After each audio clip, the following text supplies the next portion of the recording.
Good morning all of you. आज हम लोग भारत में होने वाले जितने भी एग्जाम हैं उनका सबसे महत्वपूर्ण टॉपिक वायुमंडल पढ़ने वाले हैं।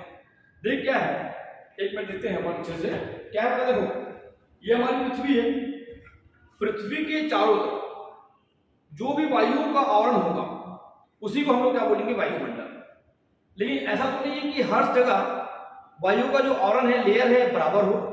यदि हम भूमध्य रेखा में जाएंगे तो भूमध्य रेखा में वायुमंडल की जो हाइट होती है, जैसे क्षोभ मंडल है हम पढ़ने वाले हैं, उसकी हाइट आपको ज्यादा मिलेगी, और ध्रुवों में जाओगे तो उसकी हाइट कम मिलेगी। तो इस आधार पे दूसरा ये है, भारी जो गैसें हैं वो हमारे सरफेस पे ज्यादा दिखेंगी आपको, और हल्की गैसें क्या मिलता है, जैसे जैसे हम ऊपर जाएंगे हल्की गैसें हमको मिलेंगी। तो इसका मतलब है कुछ कुछ दूर जाने पर अलग अलग मंडल हमको देखने को मिलते हैं। इस प्रकार से हमारा जो पृथ्वी का वायुमंडल है इसको हमने 5 भागों में बांटा है। यदि आप सतह से भूमध्य रेखा से 18 किलोमीटर तक जाएंगे उसको बोलते हैं अपन क्षोभ मंडल, ट्रोपोस्फियर। 18 के बाद जब 50 किलोमीटर तक जाएंगे तो उसको हम लोग बोलते हैं समताप मंडल। फिर और आगे जाएंगे 50 से लगभग 80 तक जाएंगे तो हमें मिलेगा मध्य मंडल, और 80 के बाद 640 लगभग 1000 के आसपास किलोमीटर जाएंगे तो आपको मिलेगा आयन मंडल, और उसके बाद जो मंडल बने मिलेगा वो है बाह्य मंडल। तो ये आपको समझना है कि 5 लेयर है। 5 मंडल कैसे बांटे हैं, क्षोभ मंडल, समताप मंडल, मध्य मंडल, आयन मंडल और बाह्य मंडल। इनके आपको इंग्लिश नाम भी आपको याद रखना है, ठीक है।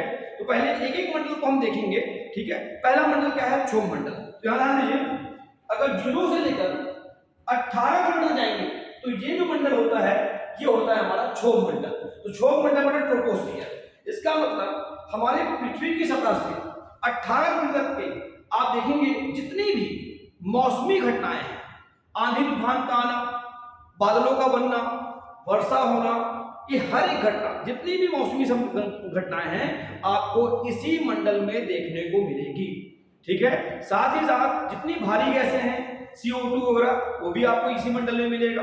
इसकी हाइट गर्मियों में बढ़ेगी। अगर प्रश्न आए कि कौन से मंडल की हाइट गर्मियों में बढ़ती है तो क्षोभ मंडल की हाइट सबसे अधिक कहां होती है बोलेंगे तो भूमध्य रेखा में होती है। सबसे कम कहां होती है, ध्रुव में होती है, उत्तरी ध्रुव और दक्षिण ध्रुव में, ठीक है। एक अगर इसकी हाइट, अगर आप निरंतर हाइट में आगे बढ़ रहे हैं तो 165 मीटर के ऊपर जाएंगे तो 1 डिग्री टेम्परेचर कम होते जाएगा।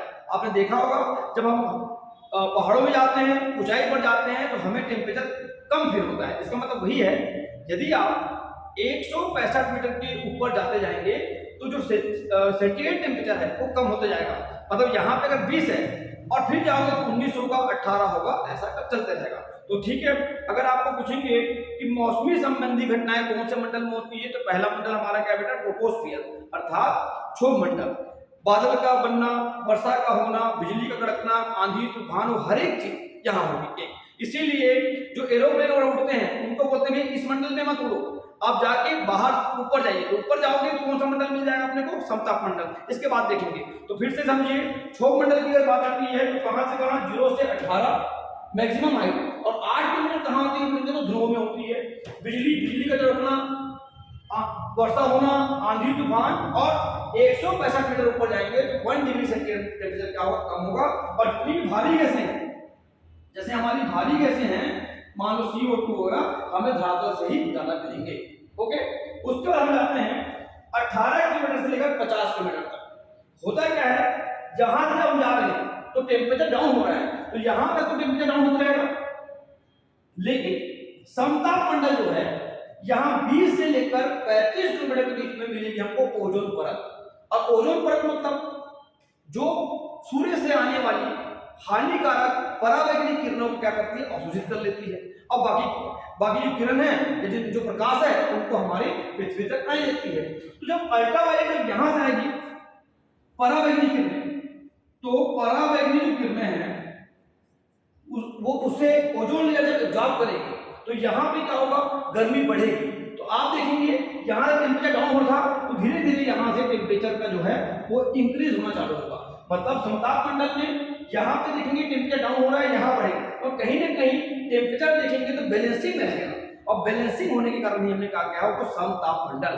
कोई भी मौसमी घटनाएं इस मंडल में नहीं होती, इसीलिए वायुयान के उड़ने का सबसे अच्छा कौन सा मंडल है बोलेंगे, स्थान है बोलेंगे, तो आप बताएंगे समताप मंडल।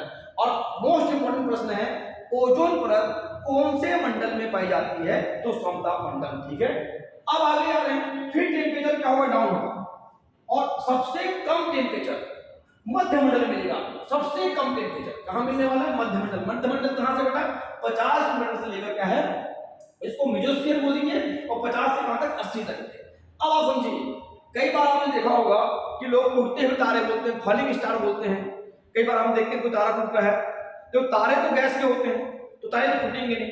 तो ये होता क्या है, एक्चुअल में क्या है, जिस प्रकार सूर्य का चक्कर ग्रह लगाते रहते हैं, पृथ्वी लगाती रहती है, वैसे कई छोटे छोटे पत्थर टुकड़े वगैरह भी लगाते रहते हैं।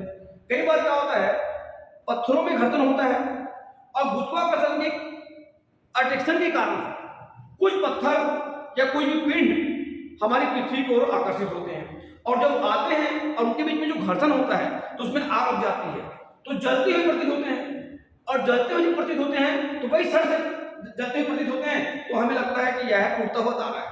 तो वही देखिए, अब यही समझना हमारा, उसको हम लोग बोलते हैं उल्का पिंड। अब आप बताइए, कोई चीज जलती हुई पिंड हमारे पृथ्वी में टकराने वाली है, तो सबसे ज्यादा मतलब -डिग्री में टेम्परेचर अगर कहीं होता है तो कहां होता है बोलेंगे, तो मध्य मंडल में। तो उल्का पिंड की घटना यहाँ होती है, तो जलती हुई चीजें भी आएंगी उल्का पिंड, वो यहाँ पे क्या होंगे, बुझ जाएंगे, मतलब वो डिस्ट्रॉय हो जाएंगे। तो यदि पूछेंगे आपको उल्का पिंड जैसी भयानक घटनाओं से हमारी सुरक्षा कौन सा मंडल करता है, तो मध्य मंडल, आप याद रखेंगे।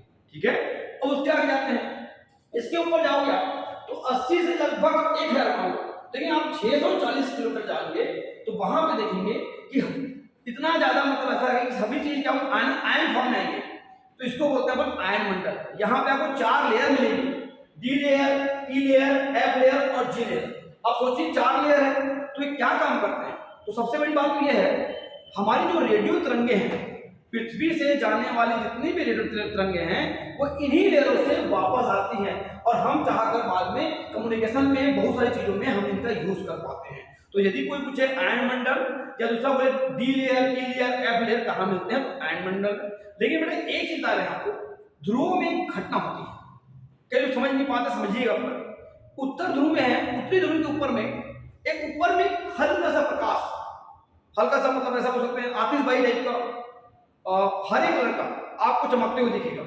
उसी प्रकार ये घटना दक्षिण ध्रुव में होती है, तो उत्तरी ध्रुव में जो होती है उसको बोलते हैं सुमेर ज्योति, और दक्षिण ध्रुव में होती है कुमेर ज्योति। तो कई बार प्रश्न आया है कि सुमेर ज्योति, कुमेर ज्योति ऐसी जो घटनाएं होती कौन से मंडल में होती है, तो आपका आंसर है आयन मंडल। अब आयन मंडल के ऊपर जाएंगे, इसको बोलते हैं एग्जॉस्फियर, अर्थात कहां जाएंगे, बाहर, बाह्य मंडल, मतलब इसके बाद तो अंतरिक्ष चालू हो जाएगा। तो बाह्य मंडल में हम लोग अपने उपग्रह लॉन्च करते हैं। अगर प्रश्न यह आएगा कि भाई भारत जो है वो सैटेलाइट लॉन्च करता है तो कौन से मंडल में करता है, तो बाह्य मंडल में। ठीक है, देखिए 5 मंडल के अलग अलग क्या बोलते हैं, कैटेगरी में बटा भी हुआ है, और अलग अलग हिसाब से प्रश्न आते हैं, तो इसको अलग अलग करके आप अच्छे से पढ़िएगा। ठीक है, चलिए, thank you all of you.